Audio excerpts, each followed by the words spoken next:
Hello નમસ્કાર વિદ્યાર્થી મિત્રો, હું પાર્થ આપ સર્વેનું પ્રોક્સિમા ફિઝિક્સ ચેનલ ઉપર હાર્દિક સ્વાગત કરું છું. મિત્રો, આજે આપણે એમસીક્યુ પાર્ટ 4 ની અંદર સરસ મજાના 10-12 ક્વેશ્ચન છે જે સોલ્વ કરવાના છે મિત્રો. અને એઆઈપીએમટી ઓલ ઇન્ડિયા પ્રી મેડિકલ ટેસ્ટના એમસીક્યુ છે, પીવાયક્યુઝ છે બધા. તો આપણે 1 બાય 1 એને સોલ્વ કરવાનો ટ્રાય કરીએ. ઓકે, ટાઈમ ના વેસ્ટ કરીએ. આઈ હોપ કે તમે બધાએ આગળના 3 લેક્ચર્સના એમસીક્યુ જે 3 પાર્ટમાં મૂકેલા છે એ સોલ્વ કર્યા હશે. ઓકે મિત્રો, તો શરૂઆત કરીએ. પહેલો જ ક્વેશ્ચન તમારી સ્ક્રીન ઉપર મિત્રો અહીંયા છે, જુઓ. ચાલો, શું આપેલું છે? તો ક્વેશ્ચન ની અંદર છે કે એ બાજુવાળા ઘનના એક શિરોબિંદુ ઉપર બિંદુવત વિદ્યુતભાર Q મૂકેલો હોય તો તેમાંથી પસાર થતું કુલ ફ્લક્સ કેટલું? સમજો અહીંયા એ બાજુવાળો એક ઘન આપેલો હોય આપણને મિત્રો, ધ્યાન આપજો અહીંયા. ઓકે, એ બાજુવાળો આપણને કોઈ એક ઘન આપેલો છે, આ રીતે સમજાવવાનું સોલ્યુશન. માની લો કે આ રીતે આપણી જોડે કોઈ ઘન છે. Okay, done. અને આ ઘનના કોઈ એક શિરોબિંદુ ઉપર આપણે વિદ્યુતભાર મૂકી દઈએ. અહીંયા મૂકી દીધો, માની લો કે મેં Q. હવે આના કારણે કેટલું ફ્લક્સ આ ઘનમાંથી પસાર થતું હશે? તો અહીંયાથી આ બધી ક્ષેત્ર રેખાઓ આમ નીકળતી હોય તો આને આપણે ફ્લક્સ કહીએ છીએ. આટલી ખબર પડે મિત્રો. ઓકે, પણ આ વિદ્યુતભારને આપણે બંધ સપાટીની અંદર લઈ જવું પડે.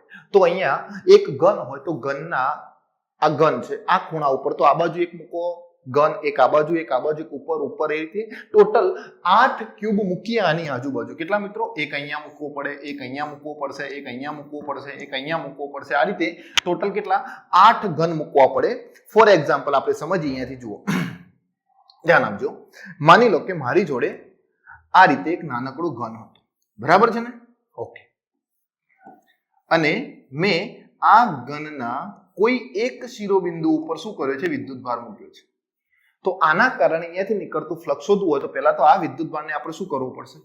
અંદર સપાટીમાં હોય એવું માની લઈએ આપણે, આ રીતે. ઓકે, સમજો, અંદરની સપાટીમાં મૂકેલો હોય આપણે એવું આને માની લઈએ.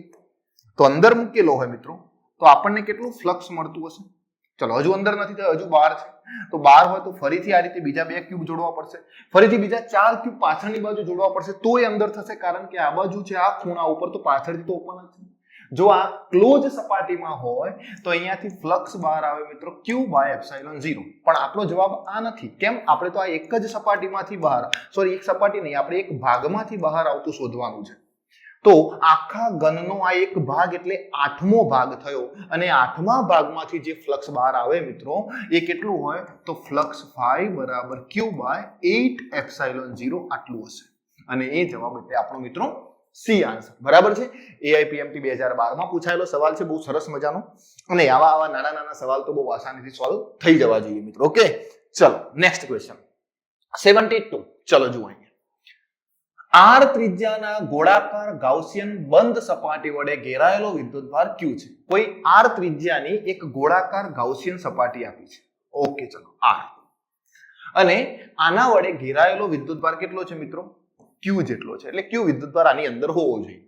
જો તેની ત્રિજ્યા બમણી કરવામાં આવે, અહીંયાથી ત્રિજ્યા હું 2 ગણી કરી દઉં, 2R, બરાબર છે? તો ગાઉસિયન સપાટી આવી બની જશે.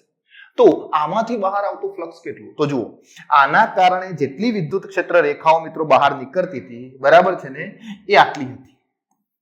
તો આની ત્રિજ્યા હું બમણી કરી દઉં તો પણ આ ક્ષેત્ર રેખાઓ જેટલી બહાર નીકળે છે એ 2R માંથી પણ એટલી જ બહાર નીકળવાની. સમજાઈ વસ્તુ?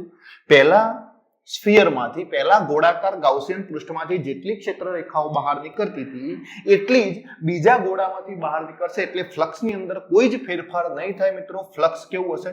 અચળ રહે છે, કોઈ જ ફેરફાર થશે નહીં. અને બીજી વસ્તુ, ફ્લક્સનું સૂત્ર છે phi બરાબર Q/ε0. અને આ ગાઉસિયન સપાટી માટેનું ફ્લક્સ એ ત્રિજ્યા ઉપર આધારિત નથી.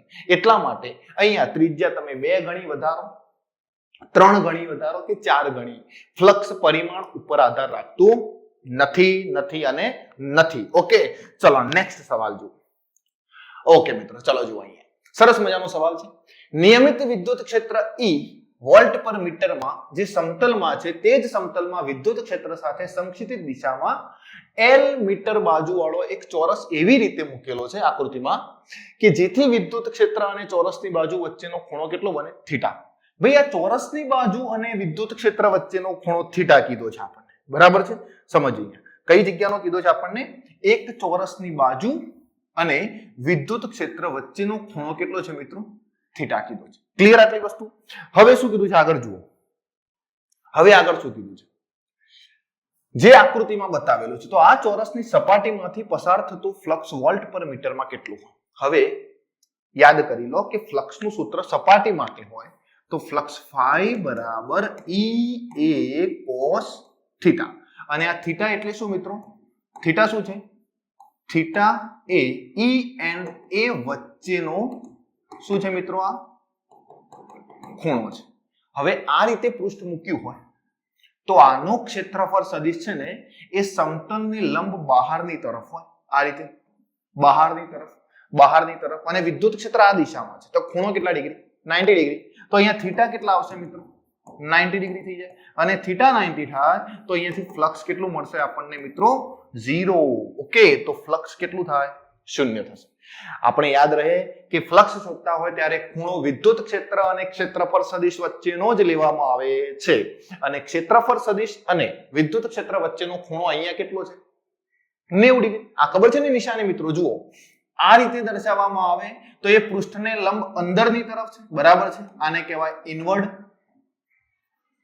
ઓકે, અને જો આ રીતે દર્શાવવામાં આવે તો આઉટવર્ડ. ઓકે, આ અંદરની તરફ જતી દિશા અને આ બહારની તરફ આવતી દિશા છે, તો મેં આ દિશા બતાવી એટલે આનો ક્ષેત્રફળ સદિશ આમ બહારની તરફ છે, અને આ બહારની તરફ ક્ષેત્રફળ સદિશ વિદ્યુત ક્ષેત્ર આમ છે, તો ખૂણો બંને વચ્ચે 90 ડિગ્રી થશે, એટલે ફ્લક્સ 0 આવશે. ઓકે, ચલો નેક્સ્ટ સમજાવીએ. સરસ મજાનો સવાલ. ક્યુ વિદ્યુત ભાર ધરાવતા બે ધન આયનો એકબીજાથી ડી અંતરે છે. ઓકે, જો આયનો વચ્ચે F જેટલું અપાકર્ષણ બળ લાગતું હોય તો દરેક આયન પરથી ઓછા થયેલા ઇલેક્ટ્રોનની સંખ્યા ખાલી જગ્યા હશે. દરેક ઇલેક્ટ્રોન પરનો વિદ્યુતભાર કેટલો કીધો છે આપણને, E. ઇલેક્ટ્રોનની સંખ્યા શોધવાની કીધી છે મિત્રો, એટલે આપણે n શોધવાના છે. હવે બે વિદ્યુતભાર વચ્ચે જે ફોર્સ લાગે કેટલું હશે, F = kq² ભાગ્યા Q એટલે સ્મોલ q આપેલા છે, કોઈ વાંધો નહીં, આપણે સ્મોલ q લખીએ, કેપિટલ q લખવાની જરૂર નથી, બરાબર છે. આપણને શું આપ્યું છે મિત્રો, અહીંયા સ્મોલ q આપેલા છે. ઓકે, સ્મોલ q² kq² ભાગ્યા અંતર બે વચ્ચે કેટલું છે આપેલું છે, એકબીજાથી d અંતરે છે, તો અહીંયા શું લખાય, d². હવે મારે n નું મૂલ્ય શોધવું હોય તો પહેલા દરેક જવાબ છે ને 4πε0 ના સ્વરૂપમાં છે, તો હું k નું મૂલ્ય મૂકી દઉં અહીંયાથી, તો F બરાબર q² ડિવાઇડેડ બાય 4πε0 d². હવે ખબર છે ને ભાઈ, q બરાબર ne. ઓકે, તો n ને કરતા બનાવીશું તો આપણને સાદુરૂપ આપીશું અને જવાબ પ્રાપ્ત કરી લઈશું. તો આવું લખીએ, F બરાબર q બરાબર n² e² ભાગ્યા 4πε0 d².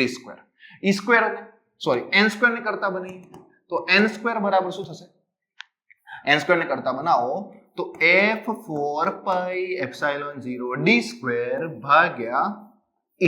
પડી ગઈ ખબર, F 4πε0 d² ભાગ્યા e², અને આપણે જોઈએ છે મૂલ્ય n નું, તો અહીંયાથી હું n ને કરતા બનાવું તો વર્ગમૂળમાં શું લખાશે મિત્રો, 4πε0 f d² ભાગ્યા e², અને આવો જવાબ કઈ જગ્યાએ છે જોઈ લો, કયો ઓપ્શન છે, 4πε0 f d² ભાગ્યા e², f d² ભાગ્યા e², એટલે આપણો આન્સર થશે મિત્રો C 74, આન્સર નંબર C. પડી ગઈ ખબર, કઈ વસ્તુ શોધવાની કીધી હતી, નંબર ઓફ ઇલેક્ટ્રોન, એટલે કે ઇલેક્ટ્રોનની સંખ્યા, જે આપણે અહીંયા શોધી લીધી છે. ઓકે, ચલો નેક્સ્ટ સવાલ. ઓકે, ચલો જુઓ, R ત્રિજ્યાના વિદ્યુત ભારિત વાહક ગોળાના કેન્દ્રથી 3/2 અંતરે વિદ્યુત ક્ષેત્ર E છે, અને તેના કેન્દ્રથી r/2 અંતરે વિદ્યુત ક્ષેત્ર શોધવું છે. સમજાઈએ, ગોળાના કેન્દ્રથી વિદ્યુત ક્ષેત્ર કેટલું આપ્યું છે મિત્રો આપણને, ગોળાના કેન્દ્રથી 3r/2 અંતરે E જેટલું ક્ષેત્ર આપેલું છે, તો કેન્દ્રથી r/2 અંતરે કેટલું થાય, તો આને છોડો, આપણે આ જોઈએ, બરાબર છે. r ત્રિજ્યાનો એક ગોળો આપેલો છે. ઓકે, તો r/2 અંતરે વિદ્યુત ક્ષેત્ર કેટલું, અને આ ગોળો વિદ્યુત ભાર છે, r/2 એટલે અંદર થાય, તો આ P બિંદુએ વિદ્યુત ક્ષેત્ર કેટલું થાય? સમજો અહીંયા ગોળો સુવાહક હોય તો વિદ્યુત ભાર બધો સપાટી ઉપર પથરાયેલો હોય અને જ્યારે વિદ્યુત ભાર સપાટી ઉપર હોય ત્યારે ગોળાની અંદર ઉત્પન્ન થતું વિદ્યુત ક્ષેત્ર E બરાબર 0 B પડી ગઈ ખબર? ગોળાની અંદર ઉત્પન્ન થતું વિદ્યુત ક્ષેત્ર E બરાબર મિત્રો કેટલું થશે? 0 થશે. પડી ગઈ ખબર? બહુ સિમ્પલ સવાલ છે ને બહુ નાનું જ લેક્ચર કરવાનું છે એટલે હું જલ્દી પૂરા કરું છું અને બહુ જ મસ્ત સવાલ છે, સમજાય એવા છે. ઓકે ચલો નેક્સ્ટ સમજાઈએ. ધાતુમાં ઇલેક્ટ્રોનનો મુક્ત પથ 4 × 10⁻8 મીટર છે. ધાતુમાં રહેલા ઇલેક્ટ્રોનને સરેરાશ 2 ઇલેક્ટ્રોન વોલ્ટ જેટલી ઉર્જા આપી શકે તેવું વિદ્યુત ક્ષેત્ર વોલ્ટ પર મીટરમાં કેટલું હોય? અહીંયા જુઓ ભાઈ ઉર્જા કીધી છે આપણને, તો ઉર્જા કેટલી આપી છે? 2 ઇલેક્ટ્રોન વોલ્ટ બરાબર છે. અહીંયા મુક્ત પથ આપણને આપેલો છે D બરાબર છે, અહીંયા D પણ આપેલા છે અને આપણે શોધવું છે વિદ્યુત ક્ષેત્ર. તો હું V બરાબર ED સૂત્રનો ઉપયોગ કરું બરાબર છે ને, તો મને ઇલેક્ટ્રિક ફિલ્ડ V/D પ્રાપ્ત થશે. પણ અહીંયા તો V આપેલા જ નથી, બીજું કોઈ સૂત્ર એપ્લાય કરી શકાશે નહીં બરાબર છે. તો મારે V શોધવા પડે. તો ઉર્જા ઉપરથી V કેટલા થાય? તો જુઓ અહીંયા ઉર્જા જેટલું કાર્ય એટલી ઉર્જા બરાબર, કાર્ય ઉર્જા પ્રમેય, કાર્ય એટલી ઉર્જા. તો હું અહીંયાથી ઉર્જા 2 ઇલેક્ટ્રોન વોલ્ટ આપી છે તો આને વોલ્ટમાં કન્વર્ટ કરી દઉં તો આવું લખાય. E ને આ બાજુ લઈ આવો તો ઉર્જા ભાગ્યા E બરાબર 2 વોલ્ટ અને ઉર્જા ભાગ્યા E એટલે શું? પોટેન્શિયલ 2 વોલ્ટ થઈ ગયું. પડી ગઈ ખબર? તો અહીંયાથી આવું લખાય. જુઓ ઇલેક્ટ્રિક ફિલ્ડ E બરાબર V કેટલા મળી ગયા? 2 ભાગ્યા ડિસ્ટન્સ કેટલું છે? 4 × 10⁻8. પડી ગઈ ખબર? E બરાબર V/D 2 મળી ગયા છે આપણને, 2 વોલ્ટ ભાગ્યા 4 × 10⁻8. તો અહીંયાથી E બરાબર શું લખાય? 2 2 4 1/2 એટલે 0.5 × 10⁸ થાય. 0.5 × 10⁸. તો અહીંયાથી હું એક નંબર આગળ લઈ જાઉં, એક પોઈન્ટ આગળ લઈ જાઉં તો 5 × 10⁻7. ખબર છે ને આ નંબર વધારીએ તો ઘાત ઘટતી જાય. આટલા વોલ્ટ પર મીટર આવશે બરાબર છે. શું આવશે ભાઈ મિત્રો? વોલ્ટ પર મીટર. વિદ્યુત ક્ષેત્રનો નવો એકમ છે, યાદ રાખી લેજો જરા, વોલ્ટ પર મીટર બરાબર. 76 option number C is correct answer. આગળના સવાલમાં ભાઈ ઓપ્શન કયો આવતો હતો? 0 આવતો હતો. ઓકે જરા મેં રિમાઇન્ડ કર્યું, ખબર નથી એટલે. ચલો પડી ગઈ ખબર? ઓકે નેક્સ્ટ સવાલ 77. સરસ મજાનો સવાલ છે. પહેલા સવાલ વાંચી લો ધ્યાનથી. પહેલા જાતે કરવાનો ટ્રાય કરો મિત્રો, વિડિયો પોઝ કરીને, પછી આપણે સમજવાનો અને ટ્રાય કરીએ. જુઓ અહીંયા ચાલો હું સમજાવું. એક પાતળી વાહક R ત્રિજ્યાવાળી રિંગને +Q વિદ્યુતભાર આપેલો છે બરાબર. આ રિંગને કેટલો વિદ્યુતભાર આપેલો છે? +Q. AKB એટલે આ AKB. ઓકે. આ વિદ્યુતભારના કારણે કેન્દ્ર પાસે વિદ્યુત ક્ષેત્ર E મળે છે. અહીંયા આ દિશામાં મળે આપણને. ખબર છે ને ભાઈ, આપણે નાના ટોપિક સમજેલા છે, આ બધા આપણને ખબર હશે. તો આ ચોથા ભાગની રિંગ વડે અહીંયા વિદ્યુત ક્ષેત્ર આ દિશામાં મળે છે. કમ્પ્લીટ. તો ACDB આ પરના વિદ્યુતભારને લીધે કેન્દ્ર પાસે મળતું વિદ્યુત ક્ષેત્ર કેટલું હશે અને કઈ દિશામાં હશે? ઓપ્શનમાં દિશા પણ આપી છે આપણને બરાબર છે. તો જુઓ અહીંયા ચાલો ટ્રાય કરીએ સમજવાનું. ના સમજાય તો પછી મને કહેજો બરાબર છે. ઓકે અહીંયા આપણને આ ACD અને B સમજો. અહીંયા આટલો ભાગ લેવામાં આવે અને એની સામેનો ભાગ લેવામાં આવે બરાબર છે. તો આ ભાગના કારણે વિદ્યુત ક્ષેત્ર આ બાજુ અને આ ભાગના કારણે વિદ્યુત ક્ષેત્ર આ બાજુ, આ બંને એકબીજાને કેન્સલ કરી દેશે. તો હવે બાકી કયું વધ્યું? ફક્ત ને ફક્ત C અને D વાળું બરાબર છે. ફક્ત ને ફક્ત કયું બાકી વધે છે મિત્રો? C થી D વાળું. સમજો અહીંયા. ઓકે આ બાકી વધે છે. તો આના કારણે આ ભાગના કારણે વિદ્યુત ક્ષેત્ર કઈ દિશામાં હશે? આ દિશામાં. ઓકે દિશામાં. અને કેટલું હશે? E જેટલું જ હશે. કારણ કે એક ભાગથી E જેટલું મળતું હોય તો એના સામેવાળા ભાગથી પણ એટલું જ મળશે અને એ કેટલું હશે? E જેટલું. અને ઓકે દિશામાં એટલે આપણો ઓપ્શન કયો? C. ઓકે દિશામાં કેટલું? E જેટલું. ઓકે દિશામાં કેટલું મિત્રો? E જેટલું. ઓકે દિશામાં કેટલું? E જેટલું. ડાયાગ્રામ સમજાય એવો છે. અને કદાચ જો આ વસ્તુ ના સમજાતી હોય તો આપણે એક સરસ મજાનું લેક્ચર મૂક્યું હતું, વિદ્યુત ક્ષેત્ર અલગ અલગ રિંગના ભાગ વડે કેટલું પ્રાપ્ત થશે બધું મેં સમજાયેલું છે બરાબર. તો લેક્ચર એકવાર જોઈ લેજો બધા. ચેપ્ટર નંબર 1 ના 21 લેક્ચર સરસ રીતે JEE લેવલ સુધીના ભણેલા છે, બધા ચેક કરી લેવા. ઓકે મિત્રો, ચલો નેક્સ્ટ સવાલ. ઓકે, ચલો જુઓ અહીંયા. એક પોલા નળાકારમાં Q વિદ્યુતભાર છે. જો તેની વક્ર સપાટી B સાથે સંકળાયેલ ફ્લક્સ, વક્ર સપાટી એટલે આની સાથે સંકળાયેલ ફ્લક્સ કેટલું હોય મિત્રો? 5. બરાબર છે ને? 5 વોલ્ટ પર મીટર. તો સમતલ સપાટી A સાથે સંકળાયેલ ફ્લક્સ શોધો.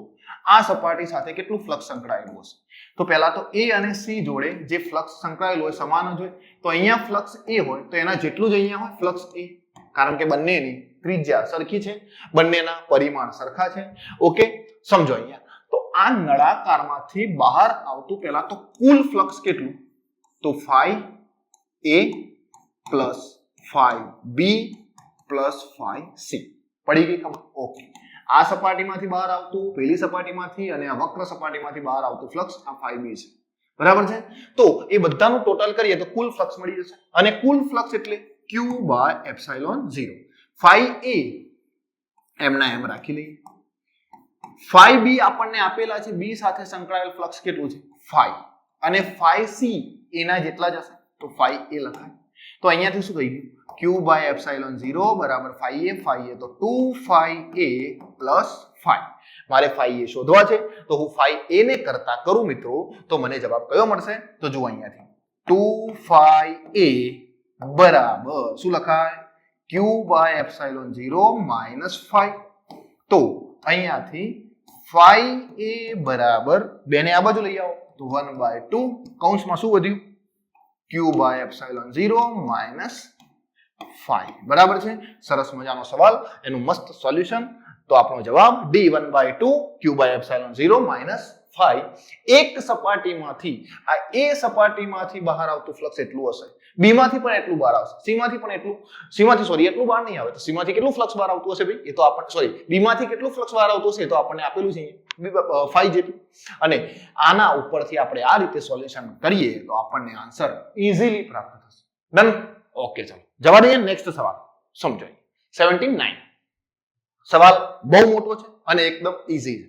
સવાલ બહુ મોટો અને એકદમ ઈઝી. સમજો, બધા સવાલ AIPMT ના જ છે મિત્રો. બરાબર છે? આપણે AIPMT ના જ 10-12 સવાલ લીધેલા છે. ચિંતા ના કરો, કોઈ JEE અને NEET નો સવાલ આમાં આપણે મૂક્યો નથી. નેક્સ્ટ લેક્ચરમાં આપણે મૂકીશું JEE ના સવાલ બહુ બધા સરસ મજાના. સમજો, 3 બિંદુવત વિદ્યુતભાર +Q, -Q અને +Q અનુક્રમે 0, A અને 0. એક બિંદુ લઈ લઈએ આપણે અને નામ આપી દઉં A બિંદુ. એ બિંદુ કેટલું છે?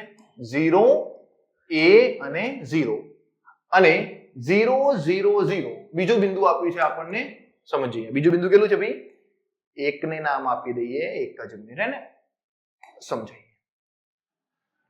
પહેલું બિંદુ 0, A, 0 આપેલા છે, x બરાબર 0, y બરાબર A, z બરાબર 0. એટલે પહેલું જે બિંદુ છે એ કયું છે? 0, A અને 0. બીજું બિંદુ જે આપ્યું છે 0, 0 અને 0. સમજ અહીંયા 0, 0 અને 0. અને ત્રીજું બિંદુ આપ્યું છે આપણને, આ બીજું બિંદુ થયું. ઓકે, અને ત્રીજું બિંદુ છે A, 0, 0. આ 3 વિદ્યુતભાર આ રીતે મૂકેલા છે. +Q, -Q અને +Q અનુક્રમે આ રીતે મૂકેલા છે.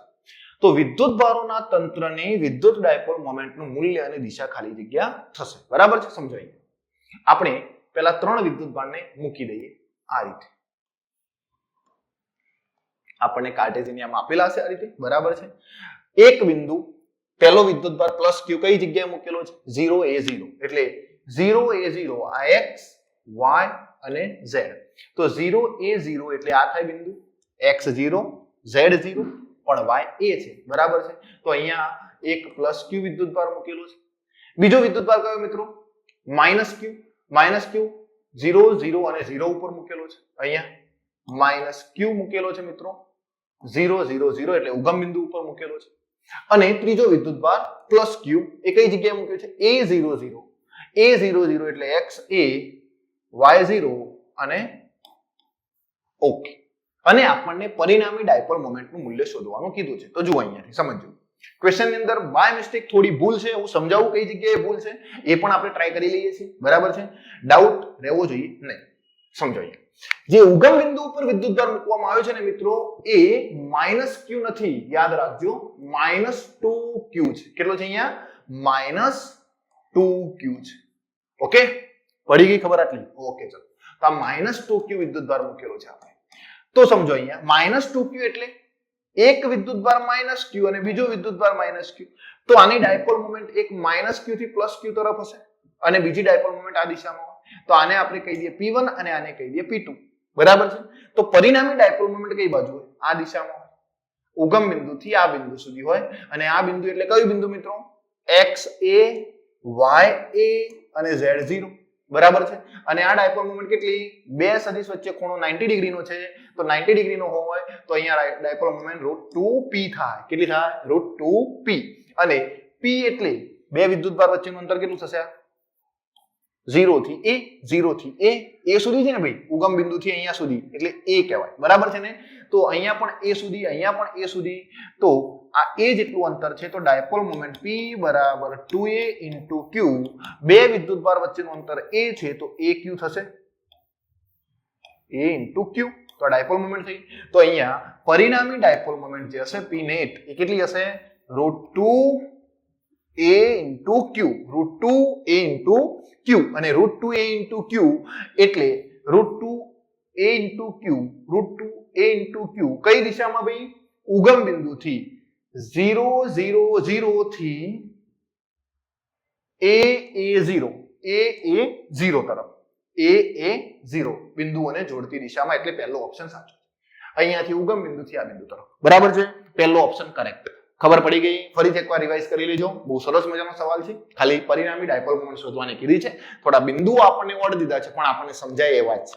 ઓકે, ચલો નેક્સ્ટ સવાલ ધ્યાન આપો અહીંયા. ચલો, એક વિદ્યુત ડાયપોલની ડાયપોલ મોમેન્ટ P. અરે રે, આ કેમ ખુલે છે?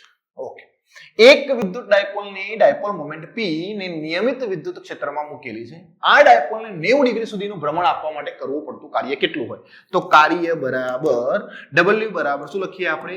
PE cos θ1 - cos θ2. ભ્રમણ આપવાનું છે 0 ડિગ્રી થી 90 ડિગ્રી. તો θ1 કેટલા મિત્રો? 0 અને θ2 કેટલા છે? 90 ડિગ્રી. તો અહીંયાથી આપણે મૂકી દઈએ PE cos θ1 0 - cos 90. cos 90 તો થઈ જશે મિત્રો 0 અને cos 0 થઈ જશે 1. તો કેટલું કાર્ય કરવું પડશે મિત્રો? PE જેટલું. કેટલું? D option. PE જેટલું કાર્ય કરવું પડશે. ઓકે, પડી ગઈ ખબર આટલી વસ્તુ? આપણે ભ્રમણ આપવાનું છે તો શરૂઆતથી 90 ડિગ્રી, શરૂઆત 0 ડિગ્રી અને ત્યાંથી 90 ડિગ્રી. જો શરૂઆતનો ખૂણો આપેલો હતો આપણે એ મૂકવો પડે. આપેલો નથી એટલા માટે આપણે શું કીધું? 0 ડિગ્રી કહી દીધા અને 0 થી 90 ડિગ્રી આપણે આને શું કર્યું? ભ્રમણ આપ્યું છે. ઓકે, નેક્સ્ટ સવાલ. ચલો. ઓકે, ચલો. એક પેપરના સમતલમાં L મીટર બાજુવાળો ચોરસ છે. ડન.